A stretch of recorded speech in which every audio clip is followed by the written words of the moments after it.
Oke, Ibu mulai lagi. Assalamualaikum warahmatullahi wabarakatuh. Waalaikumsalam warahmatullahi wabarakatuh. Baik, mudah-mudahan kita senantiasa dalam lindungan Allah Tuhan yang Maha Esa ya. Amin, amin ya rabbal alamin. Jadi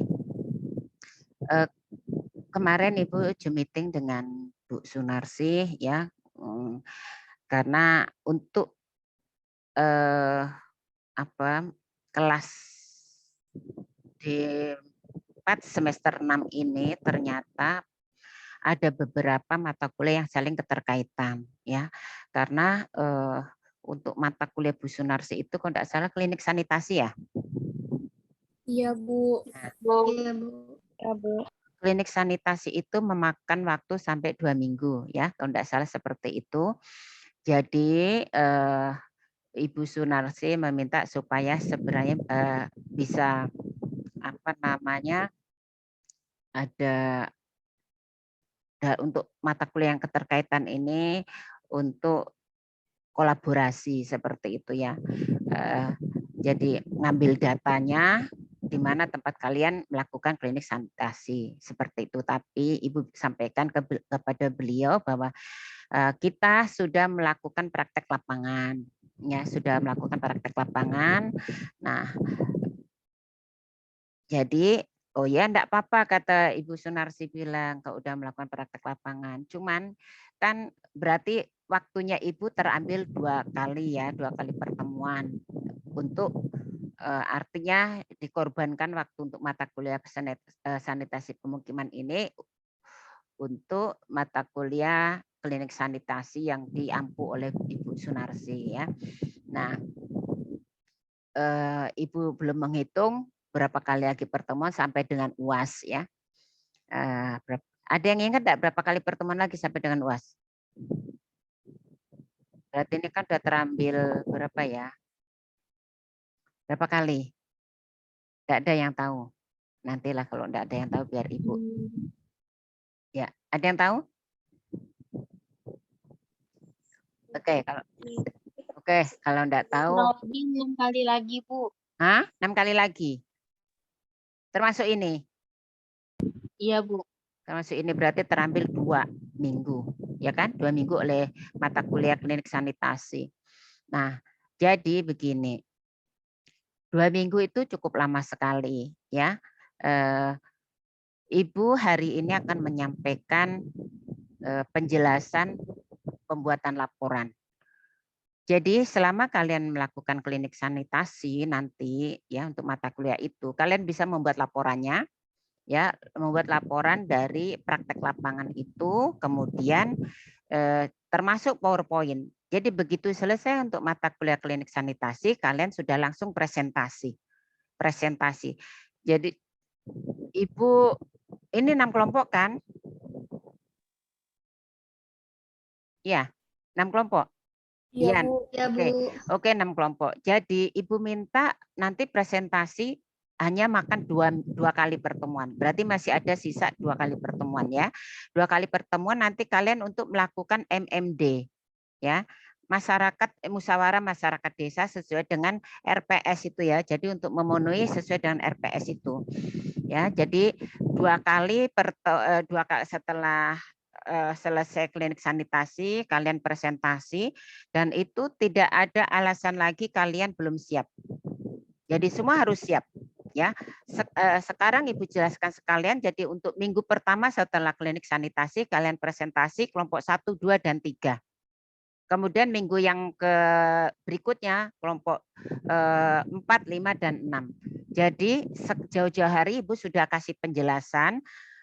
Harusnya kalian mempersiapkan dengan matang dan tidak ada, sekali lagi tidak ada alasan tidak siap apapun itu ya, apakah itu seperti yang selama ini ya Ibu pelajari dari alasan-alasan mahasiswa ya. Oh Bu, filenya ada di ini tapi dia tidak datang, dia lagi tidak hadir, dia lagi sakit. Tidak ada alasan seperti itu. Jadi file kalian kelompok ya, file yang udah jadi masing-masing anggota kelompok itu memiliki file. Begitu juga PowerPoint-nya, begitu juga laporannya, file laporannya juga harus punya. Jadi tidak ada alasan bahwa kalian gagal presentasi karena filenya ada di tempat teman. Jadi kalau satu tidak hadir, itu pun karena halangan yang benar-benar berhalangan, maka bisa secepatnya ngambil keputusan siapa yang harus menggantikan presentasi. Atau kalian sudah siap filenya ada di setiap anggota kelompok. Paham?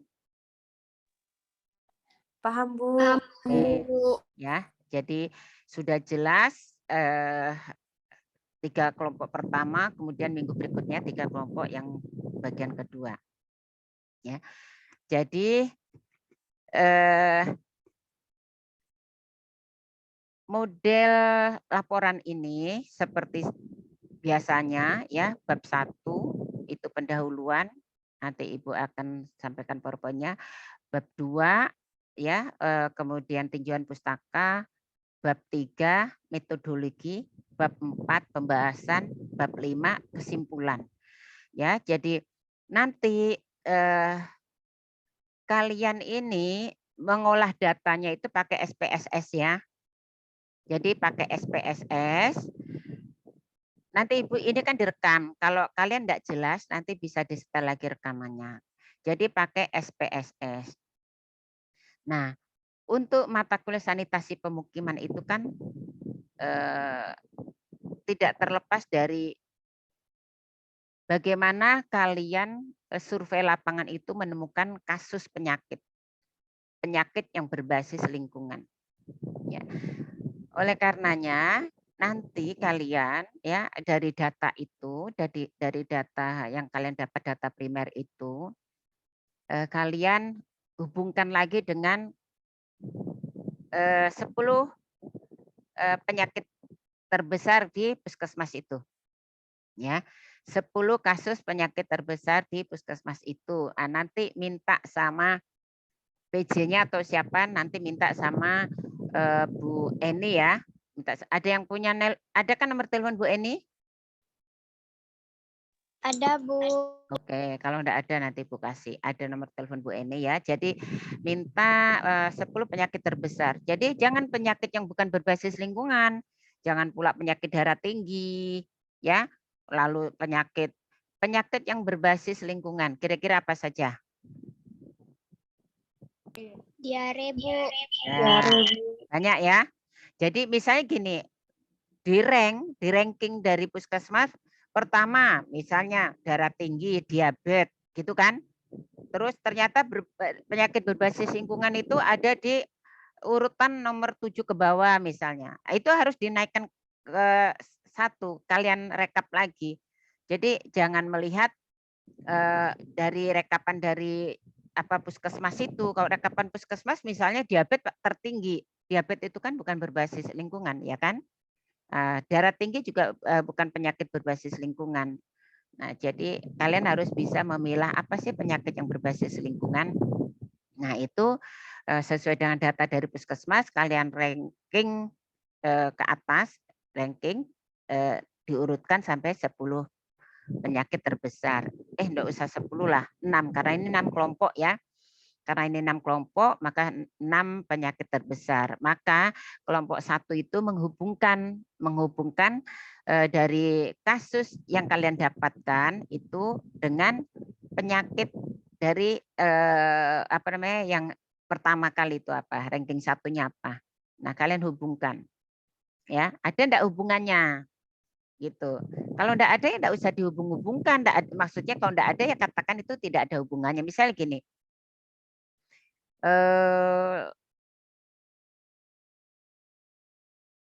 misalnya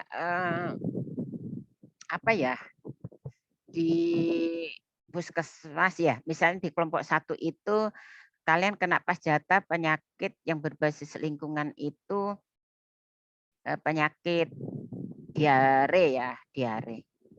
Terus yang kalian survei itu apa? Yang kalian survei kok enggak salah ya? Apa saja 4 poin kan? Ibu belum melihat kemarin kuesionernya, kalau enggak salah form checklist-nya. Ada yang ingat apa saja?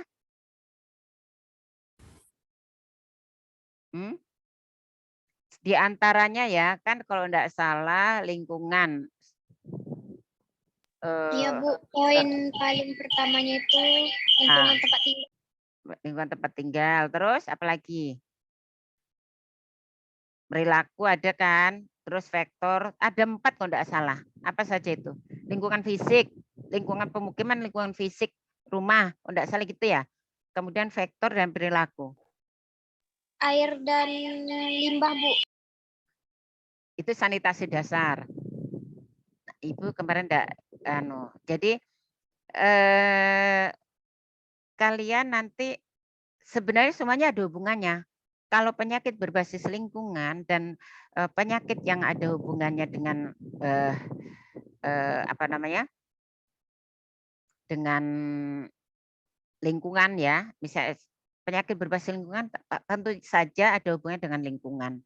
Terus ada hubungan dengan perilaku, ada hubungan dengan kondisi rumah, kondisi fisik rumah, sanitasi dasar, kemudian ada hubungannya dengan vektor misalnya. Tapi misalnya gini, apa ya misalnya ibu kok mau contohkan, misalnya di situ ada penyakit, ditemukan jentik ya, jentiknya misalnya di kontainer itu jentiknya berapa gitu ya, banyak. Tapi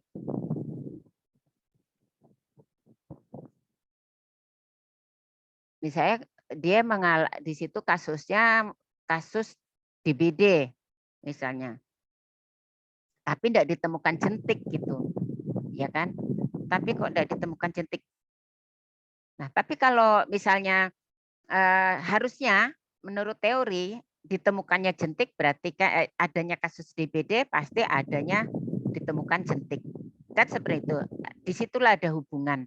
Tapi ini tidak ditemukan jentik gitu, ya kan? Tapi kok terjadi kasus DBD tertinggi di situ, ya. Maka harus dianalisa lagi. Rasanya sih tidak mungkin kan, tidak mungkin ada kasus DBD tidak ditemukan jentik gitu. Nah, terus kalian bisa analisa dari sisi yang lain gitu, bukan berarti tidak ada hubungannya. Nah, dari yang lain ada enggak gitu, dari yang lain mungkin sampah ya, mungkin di sampah sampahnya buang sampah sembarangan sehingga di situ kalian tapi tidak melakukan pengamatan untuk apa namanya penampung sampah yang menampung air gitu sehingga menyebabkan adanya jentik misalnya. Nah, seperti jadi kalian hubungkan gitu, ada enggak hubungannya dari data yang kalian dapatkan apakah itu tinggi dengan kasus yang ada. Ya. Misalnya seperti ini juga kalau jentik itu kalau DBD itu pastilah kalau terjadi kasus pasti adanya jentik. Enggak mungkin enggak ada. Ya. Seperti misalnya kecuali gini. Banyak orang menderita ISPA ya. Di situ kasus tertinggi ISPA. Tapi sebenarnya ya kalau ISPA kan ada hubungannya dengan lingkungan fisik rumah, ya kan? Nah, bagaimana dengan jendelanya memenuhi syarat atau tidak ya? Kalau jendelanya atau pencahayaan itu memenuhi syarat berapa misalnya 20% dari luas lantai ya. Tentunya kalau udah memenuhi syarat itu sinar matahari yang dapat membunuh virus atau kuman itu akan masuk ke dalam ruangan dan akan membunuh bakteri patogen kan seperti itu. Nah, memenuhi syarat tidak gitu kan. Kemudian bagaimana ventilasinya yang memberikan yang melakukan pertukaran udara di luar masuk, udara di dalam keluar. Nah, itu kan kalau pneumonia atau ISPA itu ada hubungannya dengan lingkungan fisik. Nah, misalnya nih kasus ISPA tinggi, tapi di tempat kalian itu, kalian survei itu Kan ini kan dibagi-bagi nih RW sekian kan. Ternyata di lingkungan kalian itu kondisi rumahnya sudah memenuhi syarat semua, ya. Berarti kan ada hubungannya enggak dengan kasus ISPA? Ada enggak? Enggak ada, Bu. Enggak ada. Nah, karena ini kan data puskesmas keseluruhan menyangkut berapa RW kan begitu. Bisa saja ternyata di wilayah lain itu ada hubungannya karena mungkin kondisi rumahnya tidak terpenuhi ventilasi, kecukupan luas ventilasinya, tidak terpenuhi kecukupan pencahayaannya, atau rumahnya dalam kondisi kotor, kemudian kepadatan huniannya mungkin ya, seperti itu ya. Nah, jadi mungkin di kelompok lain ada hubungannya gitu. Nanti di kelompok yang misalnya kelompok 1 ternyata bagus. Pas yang disurvei itu rumahnya memenuhi syarat semua, layak gitu ya, memenuhi syarat. Tentu tidak ada hubungannya. Itu sebagai contoh, Ibu contohkan seperti itu. Ya. Jadi kalau misalnya terjadi yang seperti yang tadi, ternyata ada penyakit DBD tapi tidak ditemukan jentik, nah kalian harus berputar balik menganalisanya. Oh, kalian kan kalian boleh mengatakan tidak ada hubungan antara keberadaan jentik dengan penyakit DBD yang terjadi, ya, tidak ada hubungannya. Karena memang saat survei tidak ada jentik. Tetapi dalam penjelasan pembahasannya kalian bisa menganalisa, menjelaskan bahwa kami tidak melakukan pengamatan yang detail terhadap keberadaan sampah, apakah dalam sampah itu salah satu jadi branding pass, tempat penampungan air gitu ya. Jadi kelemahan kami, kalian harus jelaskan kelemahan kami karena tidak melakukan pengamatan di tempat sampah apakah ada merupakan salah satu penampungan air sehingga menjadi tempat berkembang biaknya nyamuk Aedes. Nah, seperti itu. Jadi pasti adanya DBD pasti karena adanya jentik. Cuman kalian tidak mengamati secara detail, hanya mengamati di kontainer saja. Nah, seperti itu. Tapi Ibu enggak tahu apakah kalian mengamatinya sampai ke kontainer. Ada enggak? Kalau kelompok saya pribadi, Enggak, maksud Ibu gini, form checklist-nya ada enggak? Ibu tuh belum sempat melihat sebenarnya kan Ibu nih, tidak ada, Bu, tidak ngecek secara detail. sebentar. Ibu mau share dulu ya, apakah kalian seperti ini enggak yang form checklist-nya sebentar ya Ibu coba share. Mana ya?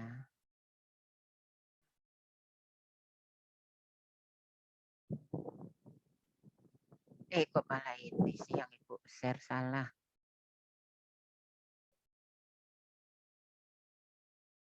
Gimana cara ngeluarin nih?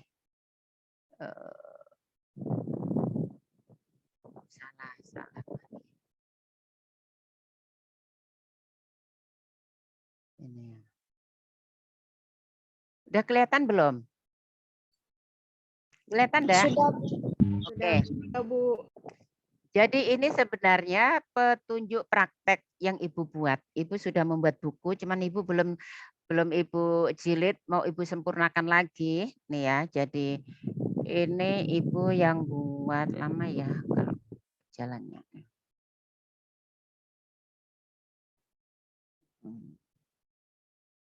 Naikkan biar cepet gimana? Oh ini. Oh iya. Jadi nih buku yang Ibu buat tahun 2017 ya. Jadi petunjuk praktikum sanitasi pemukiman karya Ibu sendiri ya. Nah, ini Ibu ngambil foto ini. Foto ini bapaknya Ibu nih. Nih rumah Ibu. Nah, jadi Ibu mau gambarkan ini sampai bawah. Nah, instrumen Ibu nih yang Ibu lampirkan sebenarnya instrumen seperti ini. Apakah instrumen kalian seperti ini? Pertanyaan Ibu. Seperti ini enggak? Kelihatan enggak? Iya, Kelihatan, Bu. Nah, ini kan isinya gini, lokasi, kualitas udara.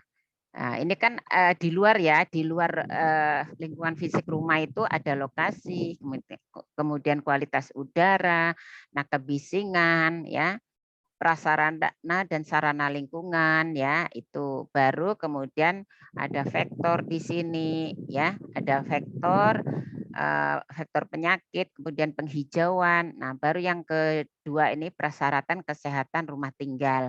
Nah, di sini ada bangunan, bangunan rumah ya, kemudian ada komponen penataan ruangannya. Nah, apakah seperti ini enggak kemarin yang Kak Pri kasih? Ibu tuh kemarin tuh sibuk benar, jadi enggak sempat gitu. Ibu membuat proposal pengapmas, jadi dikejar-kejar dengan waktu juga. Nah, ini kalau instrumen yang Ibu buat seperti ini. Nah, di sini ada 4 variabel ya. Variabel pertama kan persyaratan kesehatan lingkungan perumahan. Kemudian variabel kedua ini persyaratan kesehatan rumah tinggal ya. Nah, kemudian yang ketiga ini masing-masing variabel ini kan ada komponennya ya. Nah, kemudian yang ketiga perilaku penghuni. Nah, ini. Kemudian yang ketiga ya, nah, ada tiga komponen ya, 3 komponen penilaian. 3 variabel penilaian ya. Nah, seperti ini. Jadi kalau misalnya coba kalian perhatikan ya, Lisa, nanti kamu enggak paham. Itu Lisa ngobrol sama siapa? Kamu kuliah apa mau denger, apa kamu mau ngobrol? Nanti lagi kamu enggak diskusi, paham. Bu. Kamu diskusi di mana? Ada temanmu di situ? Iya, Ya. Bu, ada, Bu. Nah, ini misalnya nih, rumah sehat ini ya penilaiannya nilai kali bobot. Berapa totalnya ya? Kemudian apakah seperti ini Kak Prin jelaskannya Ibu enggak tahu ya. Jadi kalau dia nilainya ya 2.798 sampai dengan 3.000 ini berarti memenuhi syarat atau 76% sampai dengan 100%. Nah, kurang dari ini berarti tidak memenuhi syarat. Nah, seperti itu. Ini yang penilaian yang sebenarnya sesuai dengan petunjuk praktek yang Ibu buat gitu. Tapi Ibu enggak tahu Kak Pri buat apakah sama dengan ini, tapi walaupun tidak sama tentu saja Kak Pri pasti sudah menjelaskan bagaimana cara menilai, begitu juga bobotnya. Ya, seperti itu kan? Nah, kemudian naik lagi. Nah, nanti kalian buat seperti ini di lembar terakhir dari laporan ya. Kalian boleh screenshot ya atau foto atau nanti bisa di-setel ulang. Jadi nanti dari hasil laporan kalian ini ya, nanti ditulis ini kelompoknya kelompok berapa, kemudian anggota kelompoknya ada 6 orang kah atau berapa orang, ditulis siapa-siapa namanya. Nanti saat kalian presentasi ini yang akan Ibu nilai sama instruktur. Ya, bagaimana pelaksanaan praktek kalian, kerja tim, kerja kelompok. Ya, akan terlihat saat presentasi. Kekompakan kalian akan terlihat saat presentasi, ya. Termasuk penguasaan materi, ya. Penguasaan materinya bagaimana? Ya. Kalau dia nilainya A apabila nanti nilainya antara 79 sampai dengan 100. Nah, ini bobot nilainya. Ya. Kemudian penguasaan tugas praktek. Ya, penguasaan tugas praktek juga bisa dilihat dari hasil dari cara bagaimana kalian mempresentasikan laporan. Kemudian laporan makalah, ya. Laporan makalah itu sistematika penulisan. Ya, sistematika penulisan di mana-mana penulisan itu sama. Laporan itu juga kan sebenarnya karya ilmiah, ya. Jadi karya ilmiah di mana-mana sama, ya. Bagaimana cara penulisannya, misalnya pendahuluan A besar, maka sub-subnya nanti sub-subnya itu berarti 1 gitu. Ya, kalau bab 1, misalnya bab 1 kan 1 berarti hurufnya bab 1 kan Romawi besar ya kan. Nah, kemudian sub pertama itu misalnya apa, pendahuluan tuh misalnya A besar. Kemudian apalagi yang berikutnya, misalnya rumusan masalahnya B. Nah, kemudian tujuan dari praktek, misalnya C, apa tujuannya, seperti itu ya. Jadi itulah sistematika penulisan. Kemudian kebenaran isi dan hasil. Jadi kalian sistematika penulisan sama dengan membuat skripsi ya. Kalian bisa ngelihat di skripsi orang seperti apa ya, di perpustakaan juga bisa lihat. Seperti itu sistematika penulisannya. Jadi memang Ibu arahkan seperti skripsi. Ya, karena ini juga karya ilmiah gitu. Kemudian kebenaran isi dan hasil. Ya, kebenaran isi dan hasil. Nah, ini berarti isi dari penjelasan kalian sama enggak dengan hasilnya? Dari mana Ibu bisa melihat hasilnya? Kalian lampirkan itu ya, lampirkan kuesionernya juga rekapan ya. Jadi isi penjelasan di hasil kalian ya di bab 4 kan nanti kan apa namanya? Hasil dan pembahasan. Nah, itu nanti kelihatan ya. Dari rekapan kalian tuh, rekapan datanya bisa dilihat di sini.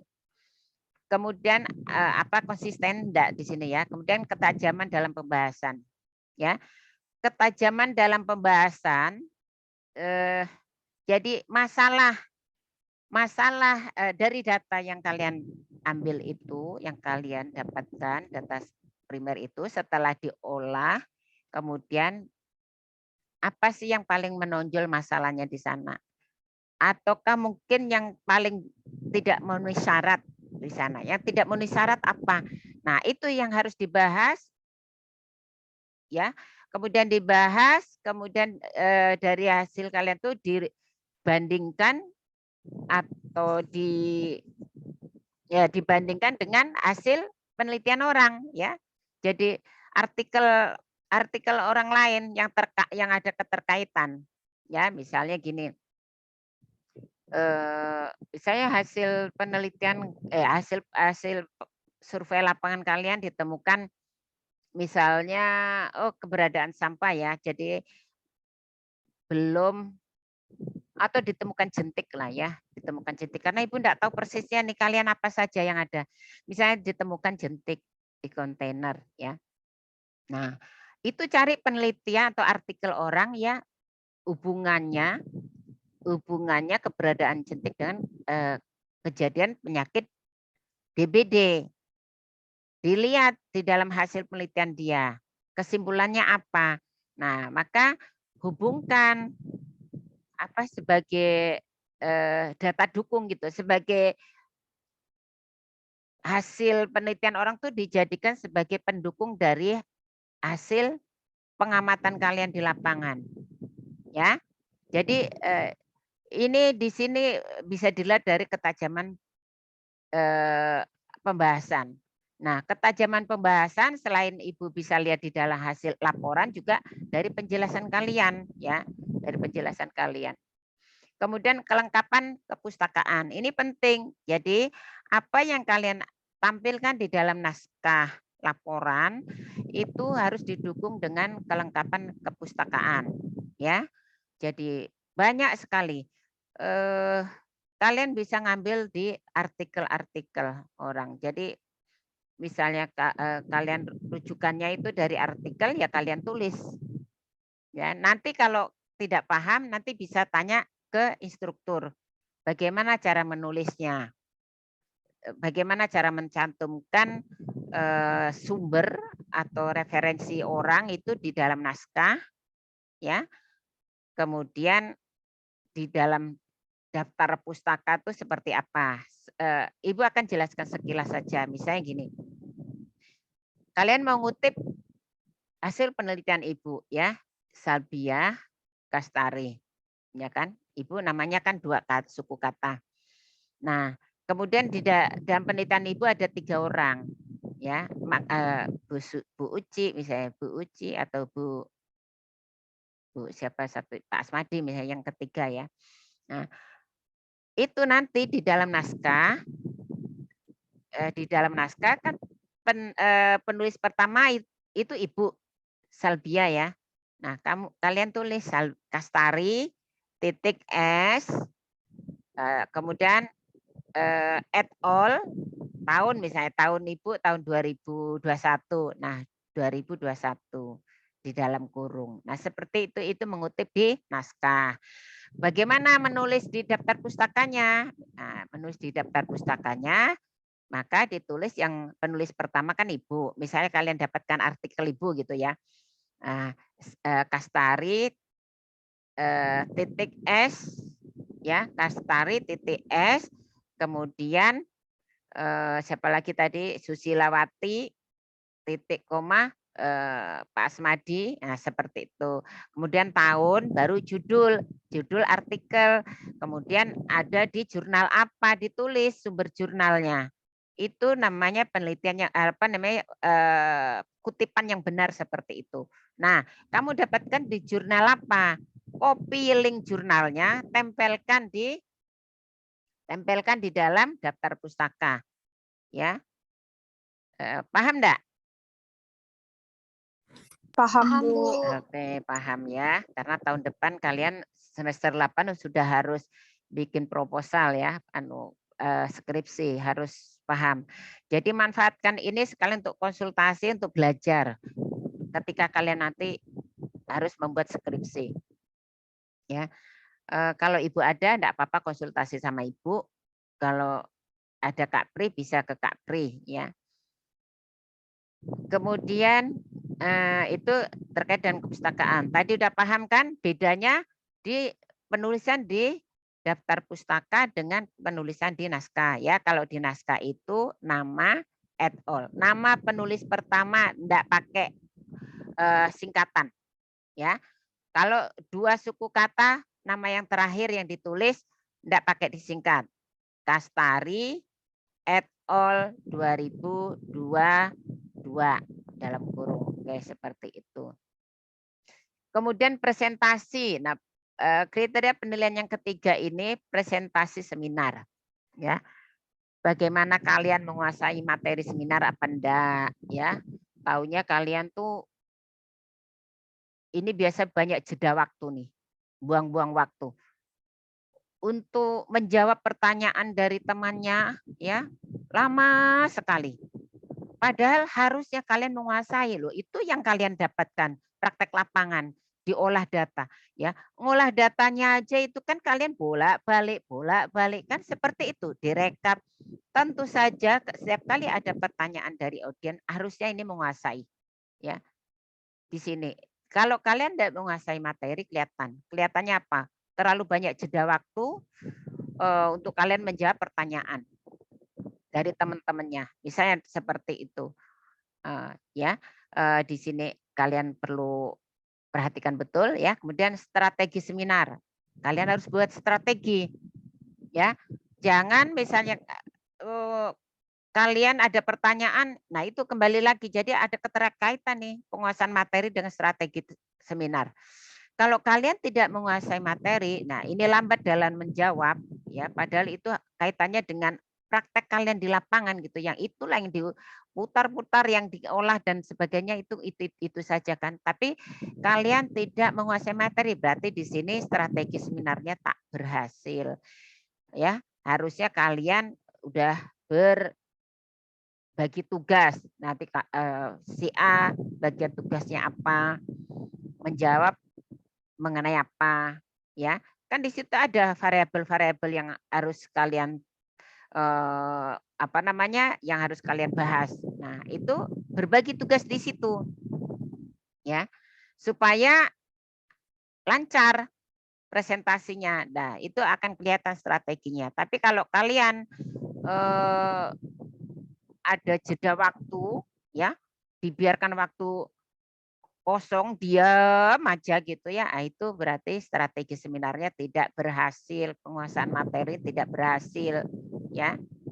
Nah, diskusinya kurang aktif, ya. Jadi presentasi itu keterkaitan. Kerja kelompok juga tidak tidak terwujud dengan baik, ya. Dari pertama nih penguasaan materi tidak baik, maka otomatis yang ke 2, 3, 4 itu juga buruk. Ya, ada keterkaitan. Nah, kemudian penguasaan AVA, alat peraga visual, ya. Nanti mungkin ke presentasi di kelas ya. Kita sudah mulai masuk presentasi di kelas kalau sudah selesai kalian kuliah klinik sanitasi masuk untuk presentasi. Kemudian kesimpulan dan hasil itu bisa dilihat. Jadi ketika kalian presentasi nanti laporan kalian sudah jilid ya, dikasihkan ke ibu ya, dikasihkan ke ibu. Ingat, jadi masuk pertama kali nanti ibu akan hitung 2 minggu kan kalian klinik sanitasi, kemudian minggu berikutnya atau dalam minggu itu misalnya ya kalian sudah harus masuk kelas untuk presentasi. Nah ini jadi sistem penilaiannya seperti ini, kalian bisa pahami ya. Jadi jumlah nilai yang diperoleh akan dibagi 10. 10 dari mana Bu? Misalnya nih 10, ini ada berapa nih?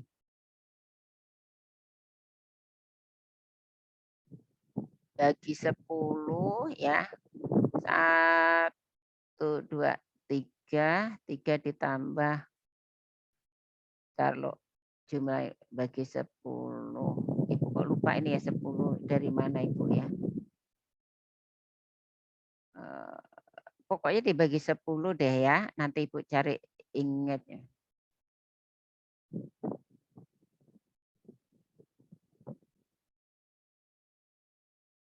Nah, nih. Pokoknya jumlah nilai yang diperoleh dibagi 10. Oke.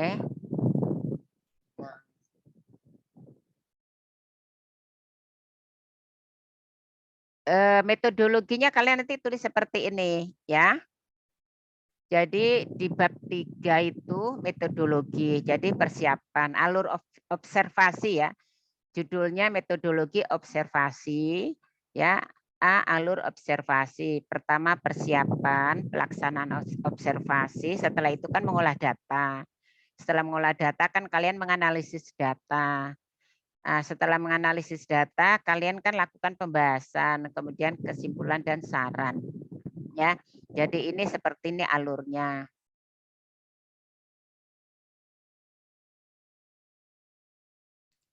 Kemudian, nah bab 2 ini ya model pelaporannya. Model pelaporannya cover ya, judul nih. Jadi ada kata pengantar ya, seperti skripsi lah, ada kata pengantar, kemudian daftar isi, kemudian bab 1 isinya pendahuluan, latar belakang, kemudian tujuan. Bab 2 landasan teori ya. Teori yang akan dipakai di dalam pembahasan apa, masukkan juga ke situ ya di bab 2 ya. Kemudian metodologi tadi ya. Kemudian hasil dan pembahasan, kesimpulan, daftar pustaka. Ini. Jadi isi pelaporannya seperti ini. Bab 2 itu ya teori tentang rumah sehat. Ya, masukkan. Pokoknya apapun masukkan teorinya.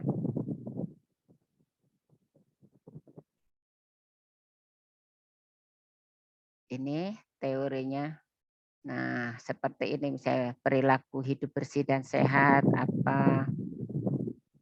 Masukkan teori-teorinya. Teori perilaku ya, kalau teori perilaku ya masukkan karena yang kalian ambil juga terkait dengan perilaku juga kan. Kepadatan hunian ya, ada di mana itu? Ada di Permenkes 829 tahun 1999. Ibu enggak tahu ini apakah sudah ada yang baru ini tentang rumah sehat. Ibu masih pakai yang lama kok, Ibu cari belum dapat gitu ya. Kalian bolehlah cari kalau ada yang terbaru ya. Yang terkait dengan sanitasi pemukiman ya, rumah sehat, kemudian termasuk penilaian vektor. Jadi gini, banyak yang keterkaitan dengan pembahasan kalian nanti. Ya, kalau untuk melihat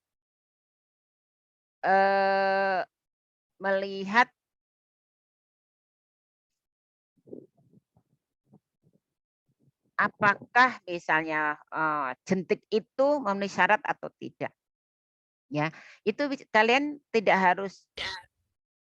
harus terpaku kepada Permenkes rumah sehat, ya kan bisa ngambil dari manapun sumbernya termasuk apa namanya Permenkes tentang apa ya, baku mutu. Nah, di baku mutu ada lagi Permenkes apa itu ada banyak itu ya. Ibu sih sebenarnya sudah download, cuman Ibu lupa di mana letaknya. Ibu ada. Jadi terkait dengan misalnya sampah harus seperti apa, sampah kemudian misalnya keberadaan jentik ya, ABJ itu bagaimana menghitung HBJ. Kemudian berapa ABJ yang ditoleransi gitu. Apakah 0 ataukah berapa gitu. Nah, itu ada di baku mutu kesehatan lingkungan, nanti bisa di-download. Jadi kalau untuk menghitung misalnya keberadaan jentik ini apakah melebihi dari angka bebas jentik, nah nanti bisa dilihat di baku mutu gimana cara perhitungannya.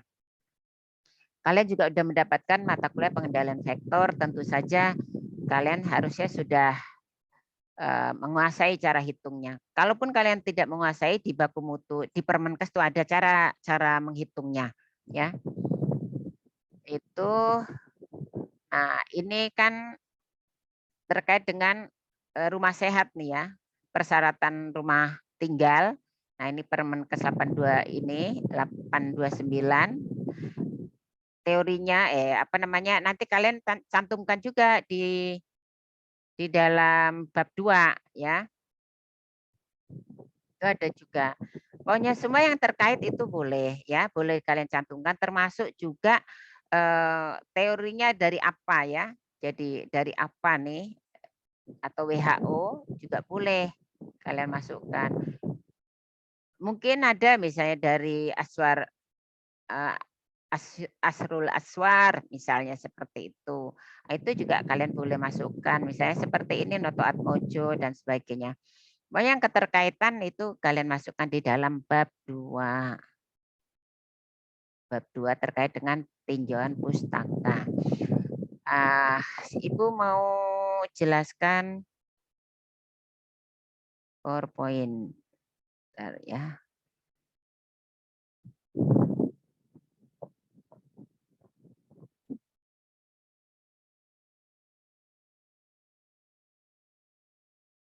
Gimana sih? Share ya. PowerPoint-nya.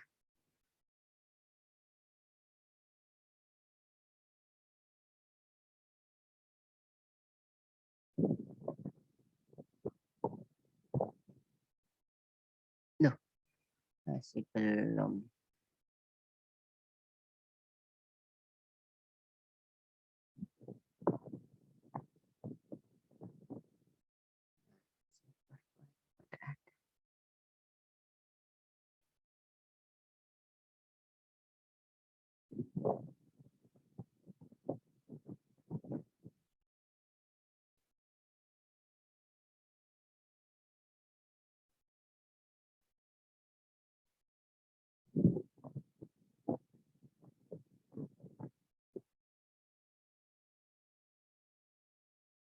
Ya, jadi harusnya ini kan Ibu sampaikan ya sebelum kalian turun ke lapangan, tapi ya enggak apa-apa.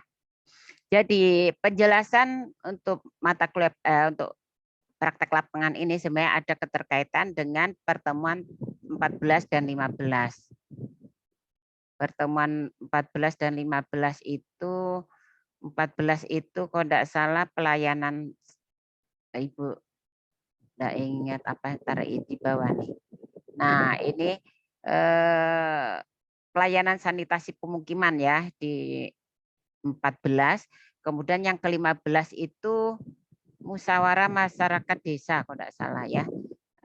Ibu tidak ingat gitu ya. Jadi pertemuan 14 ini subcapaiannya itu mahasiswa mampu merumuskan dan melayani masyarakat dalam sanitasi pemukiman.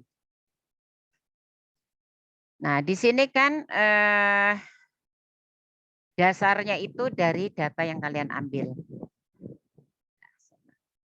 Ya. Jadi data yang kalian ambil ya, kalian kan sudah melakukan survei, lalu datanya diolah, kemudian disajikan dalam bentuk tabel ya. Tabelnya univariat pertama. Tahu kan univariat? Univariat itu tabel per apa namanya? per variabel ya, per variabel. Misalnya ada 4 variabel. Variabel pertama tadi apa? Misalnya lingkungan, kemudian apa namanya?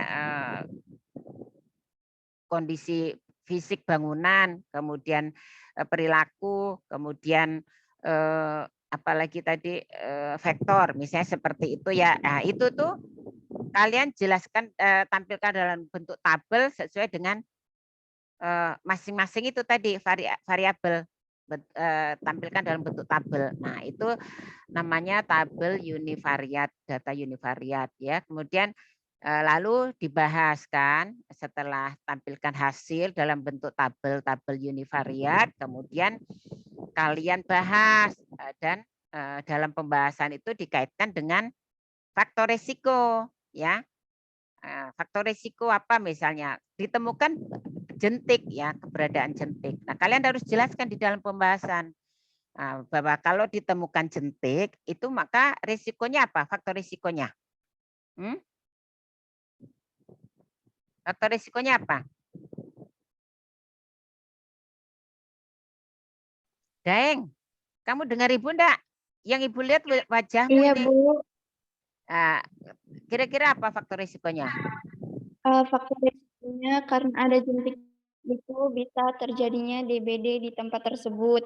Karena kan biasanya adanya jentik di tempayan tersebut adanya indikasi nyamuk sehingga beresiko terjadinya DBD begitu, Bu. Iya, betul. Nah, seperti itu. Jadi nanti dikaitkan dengan faktor risiko ya. Nah, tapi cari juga teorinya. Terus setelah ditemukan kan ada hubungannya dengan faktor risiko. Ya kan udah kamu jelaskan seperti si Daeng itu tadi. Ya kalau bisa bahasanya nanti kalimatnya diperbagus lagi. Ini kan Daeng menjelaskan tentunya karena waktunya langsung Ibu tembak langsung kayak gini kan sudah bagus penjelasanmu. Cuman nanti kalau di dalam pembahasan tuh dipoles kata-katanya yang bagus kemudian didukung dengan hasil penelitian. Hasil penelitian ngambil dari artikel. Artikel kalian bisa cari yang namanya hubungan keberadaan jentik dengan penyakit DBD. Pasti ada nanti ketemu. Nah, di situ kalian dukung ambil kalian kutip dari hasil penelitian orang untuk mendukung pembahasan kalian. Paham enggak? Paham kan, Daeng? Kalau enggak paham, Paham, Bu. Oke. Yang enggak paham sampai sini boleh bertanya sama Ibu. Silakan.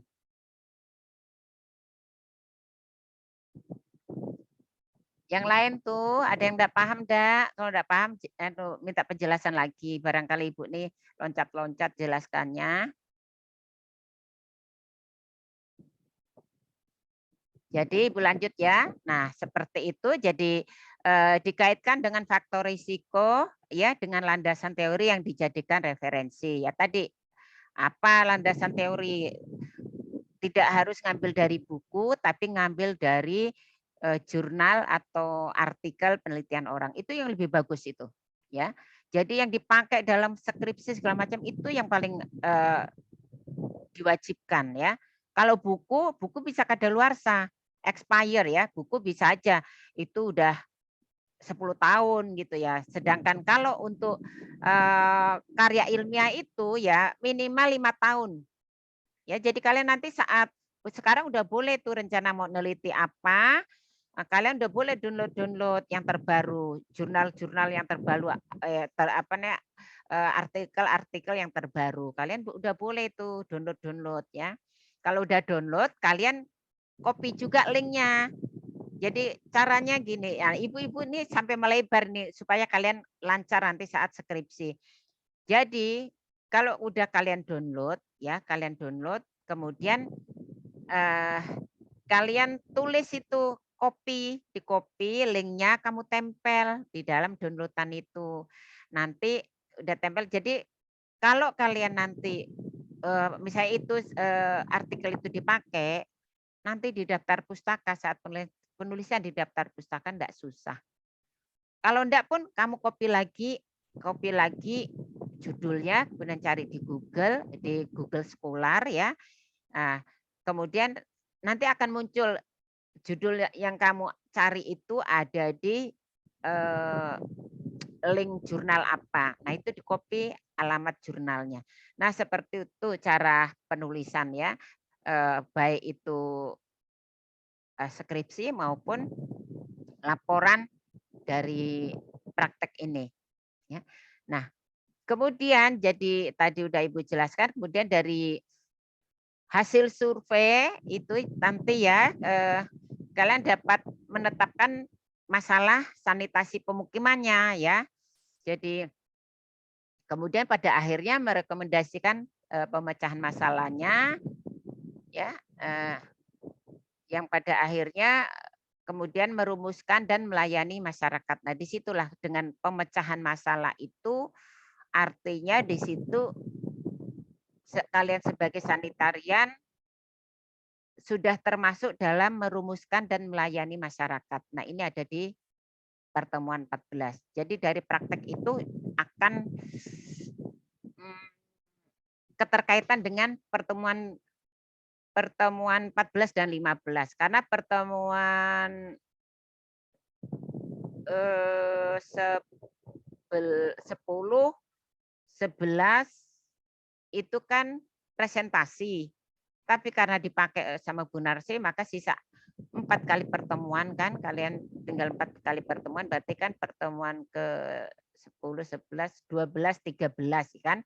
12, 13 untuk presentasi, pertemuan 14, 15 inilah sesuai dengan RPS ini ya, jadi merumuskan dan melayani masyarakat. Nah, di situ jadi ya sudah masuk ke dalam pertemuan 14. Kemudian, nah ini jadi di sini kalian akan menjelaskan nanti bagaimana ya di dalam pembahasan itu ya, kemudian nanti ada rekomendasi ya, rekomendasi itu ada di bab kesimpulan dan saran ya. Jadi di situ kalian merekomendasikan bagaimana pencegahannya supaya faktor risiko itu tidak terjadi benar-benar menjadi risiko gitu ya. Nah, kemudian nanti di bab 15 ada edukasi terhadap pengetahuan dan perilaku. Sebenarnya ini padat sekali ya. Apa namanya? Harusnya kalian ada nanti penyuluhan harusnya. Seperti itu, melakukan penyuluhan, edukasi pengetahuan dan perilaku masyarakat gitu sebenarnya. Tapi karena mungkin ke depannya tidak terlalu banyak di UTS itu teorinya, jadi mungkin ke depannya praktek sudah di sebelum UTS. Jadi ketika setelah UTS itu tinggal kalian pembahasan presentasi gitu. Ya, jadi begitu. Semua ini akan berkembang sesuai atau tergantung dari hasil survei. Nah, ya jadi bahan kajian RPS ini yang tadi pelayanan sanitasi pemukiman bab 14 itu isinya pelayanan sanitasi, pelayanan sanitasi pemukiman, penetapan masalah sanitasi pemukiman, analisis kekuatan, kelemahan, peluang dan ancaman. Ini ada di laporan penelitian kalian nanti. Kemudian alternatif pemecahan masalah, kemudian masyarakat, musyawarah masyarakat desa, kemudian terakhir itu sebenarnya kalian intervensi ya, melakukan pemicuan. Pemicuan itu bisa dengan intervensi itu bisa dengan pemicuan, bisa dengan penyuluhan ya. Jadi itu sebenarnya ada di pertemuan ke-15 karena pertemuan ke-16 itu kan udah UAS. Nah, sampai pada pertemuan 14 ini kalian sudah merumuskan POA-nya. POA intervensinya, rencana intervensi apa? Nah, rencana intervensi ini didapat dari mana? Materinya, masalahnya didapat dari hasil praktek lapangan itu. Jadi dari praktek lapangan itu kalian kan akan menemukan masalahnya, masalah di lapangan. Nah, di situ kalian perlu intervensi, ya. Misalnya ditemukan sampah berserakan. Nah, atau misalnya apa ya? Ditemukan misalnya adanya jentik di kontainer. Nah, itu jadi maka buatlah POA. Apa POA? Planning of action. Rencana ya. Planning kan rencana. Planning of action ya. Jadi rencana untuk aksi. Aksi apa? Aksi pemicuan, aksi intervensi. Ya. Aksi intervensi ya. Intervensi itu bisa pemicuan atau penyuluhan. Nah, seperti itu. Ada yang mau tanya sampai sini?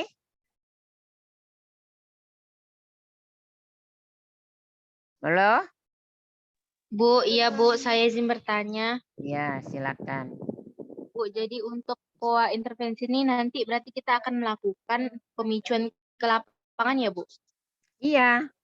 Nah, nanti makanya dari awal itu kan kemarin Ibu bilang ke Bu Eni, ini mudah-mudahan kita punya waktu ya, karena waktunya diambil Bu Sunarsi sih. Jadi itulah Ibu nih khawatirnya mudah-mudahan punya waktu. Jadi setelah apa namanya diketahui masalah di lapangan apa, nanti laporannya juga apa namanya Bu Eni ini perlu ya dari Puskesmas. Nah, itu kemarin kan Ibu udah bilang sama Bu Eni, nanti hasil dari kalian survei lapangan ini akan ditindaklanjuti dengan pengabdian masyarakat. Ya, apa pengabdiannya? Yaitu tadi penyuluhan, pemicuan. Nah, jadi intervensi itu jenisnya bisa penyuluhan atau pemicuan. Ya, apa sih bedanya penyuluhan sama pemicuan, Bu? Ya kan? Kalau penyuluhan itu kita nih memberikan penyuluhan itu apa ya?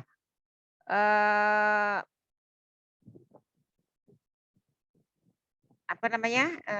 Kita memberikan edukasi gitu ya, memberikan edukasi gitu. Sepihak artinya sepihak kita memberikan ceramah gitu ya, ceramah. Nah, tapi kalau pemicuan itu kita harus memicu. Memicunya gimana? Bisa dengan cara kita memberikan apa namanya ya, catatan misalnya gini. Itu biasa di lapangan gini. Ibu-ibu misalnya, ibu-ibu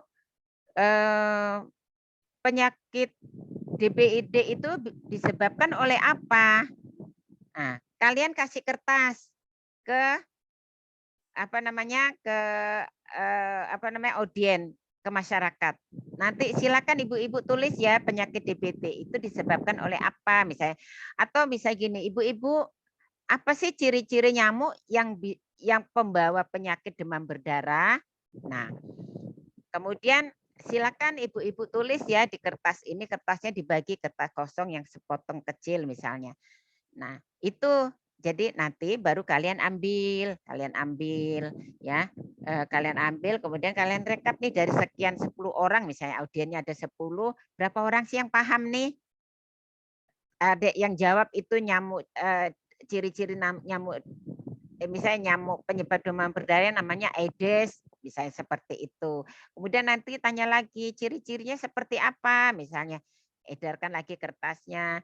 Nah, nanti atau dengan kertas yang satu, nanti terus audien suruh nulis, suruh jawab. Nah, itu namanya pemicuan. Jadi kalau pemicuan itu kita memicu orang untuk berpikir, ya.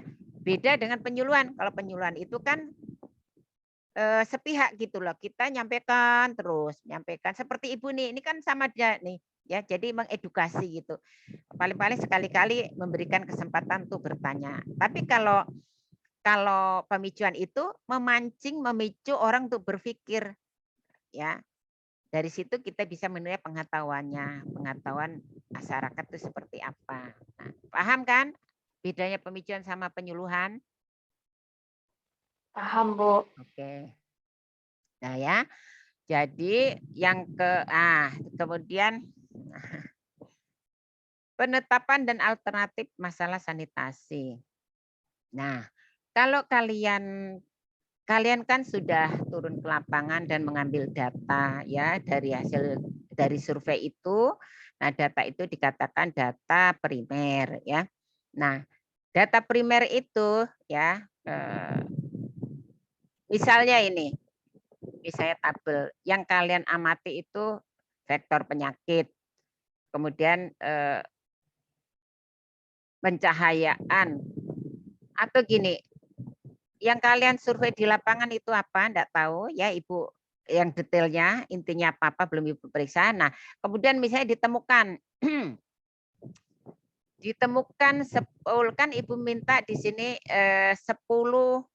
Jadi dari hasil survei lingkungan sanitasi pemukiman itu ya. Jadi Ibu minta kalian dikerucutkan ya dari sekian masalah itu menjadi 5 masalah yang akan dijadikan alternatif untuk pemecahan masalah. Ya. Misalnya di sini ada kalian temukan ada masalah vektor, kemudian pencahayaan, prasarana dan sarana sanitasi ternyata tidak terpenuhi. Kemudian ventilasinya juga kurang baik ya, misalnya di sana. Kalau pencahayaan kurang baik tentu dapat menyebabkan penyakit. Juga sarana dan prasarana sanitasi. Misalnya apa sih sarana dan prasarana sanitasi? Tempat pembuangan sampah, tong sampah tidak tersedia, TPS tidak tersedia, apalagi misalnya itu tolong di mute. Nah, ya.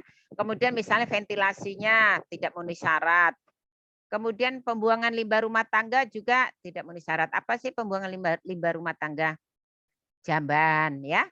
Jamban itu tidak memenuhi syarat atau kalian sampai situ apa enggak ngawasinya, ngamatinya, harusnya jarak septic tank dengan sumur kalau yang enggak ada ladder kan biasa menggunakan sumur ya, sumur gali, jaraknya apakah kurang dari 10 meter atau lebih dari 10 meter misalnya. Nah, ini misalnya jadi yang kalian rekap ya menjadi 5 terbesar. Nah, kemudian dari 5 komponen ini, 5 komponen alternatif masalah, nah kalian harus ambil 3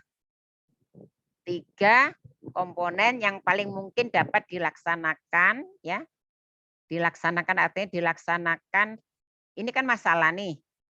Masalah. Nah, kita akan dari 5 masalah ini kita akan mencari alternatif pemecahan masalah yang akan kita nanti rekomendasikan ke puskesmas ya. Dari 5 alternatif dari 5 masalah ini kita ambil 3 komponen ya yang akan kita rekomendasikan sebagai alternatif pemecahan masalah ya. Nah, 3 komponen ini dengan ketentuan ya atau dengan kajian misalnya gini.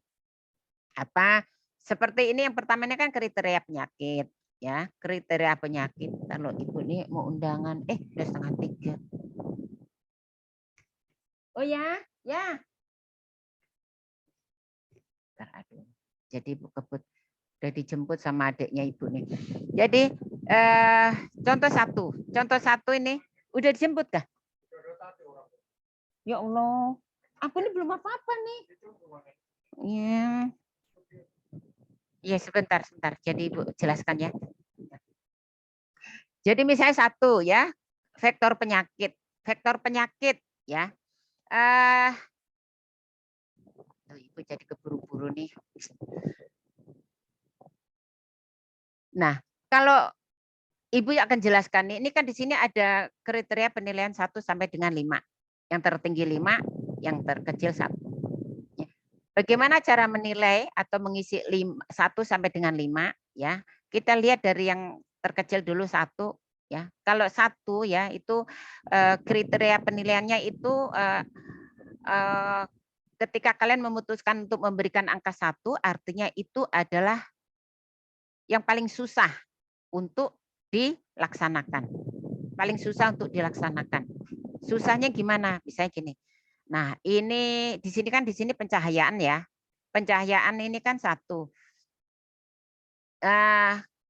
Kenapa ini di sini dikasih angka 1 mudah atau sulit? Di sini kan mudah atau sulit. Ya. Kalau 5 berarti mudah, kalau 1 berarti sulit. Ya. Jadi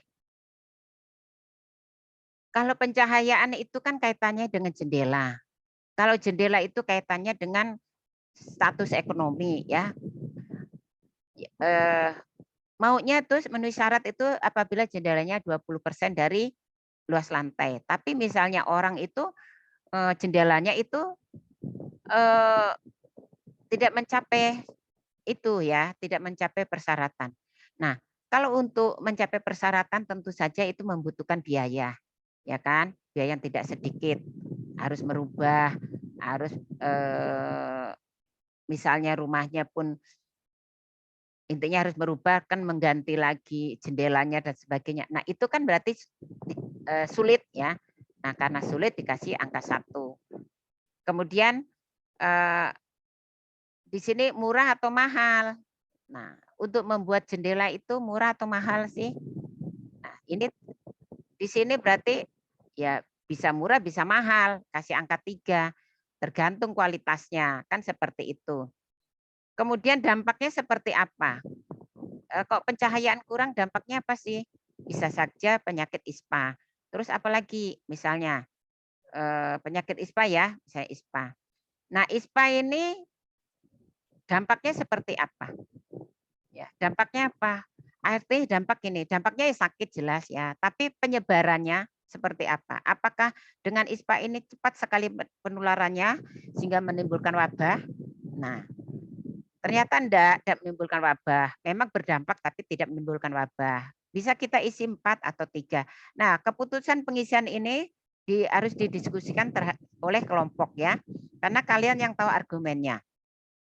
Terus misalnya ini vektor. Kenapa vektor ini dikasih nilai 5? Nilai 5 artinya apa?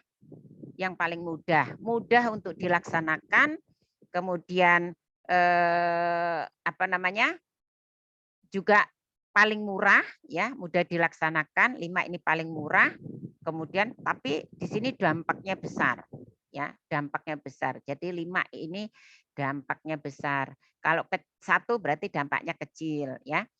Nah, jadi sini kenapa dikasih nilai 5 untuk pengendalian vektor penyakit ya. Ini kan sebenarnya mudah ini. 5 kan mudah ya, ingat ya. Kalau 1 ini 1 paling susah, paling mahal, kecil dampaknya. Ya dicatat tuh kalau angka 1.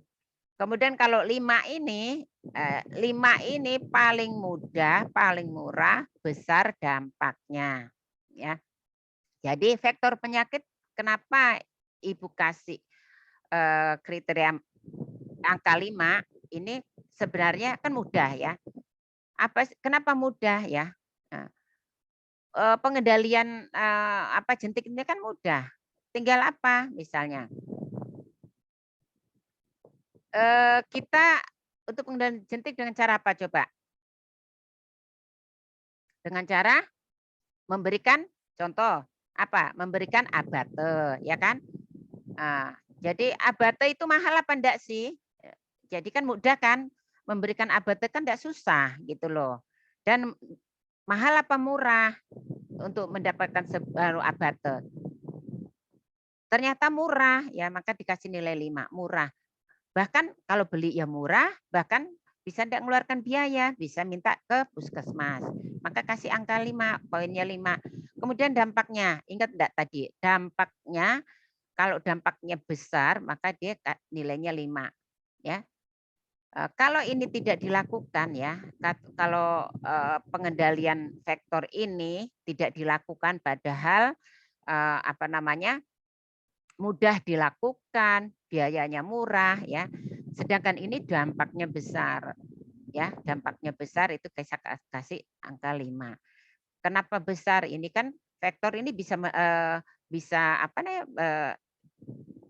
virus dinggi itu kan bisa menyebar ke yang lain gitu ya, dan nyamuk itu bisa terbang kemana-mana dan menggigit yang lain gitu. Nah itu kan akan cepat penyebarannya.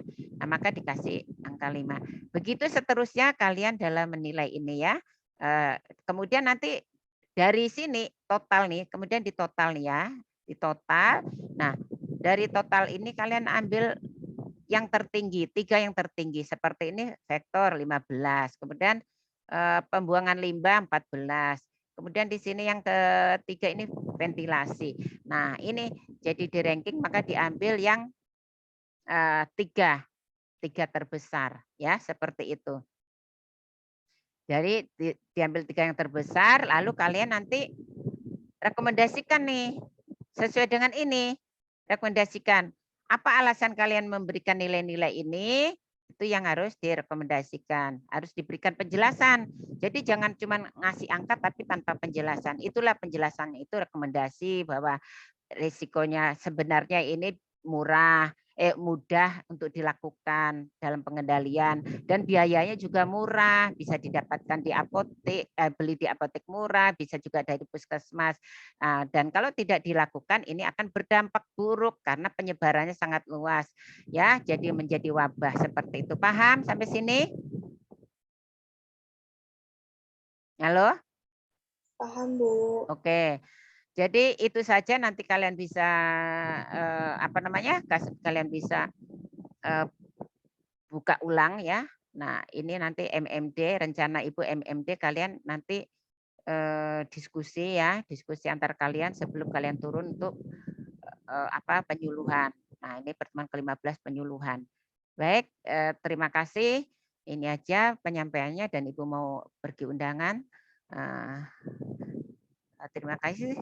Terima kasih. Wassalamualaikum warahmatullahi wabarakatuh. Terima kasih Bu. Terima kasih, Bu. Terima kasih, Bu.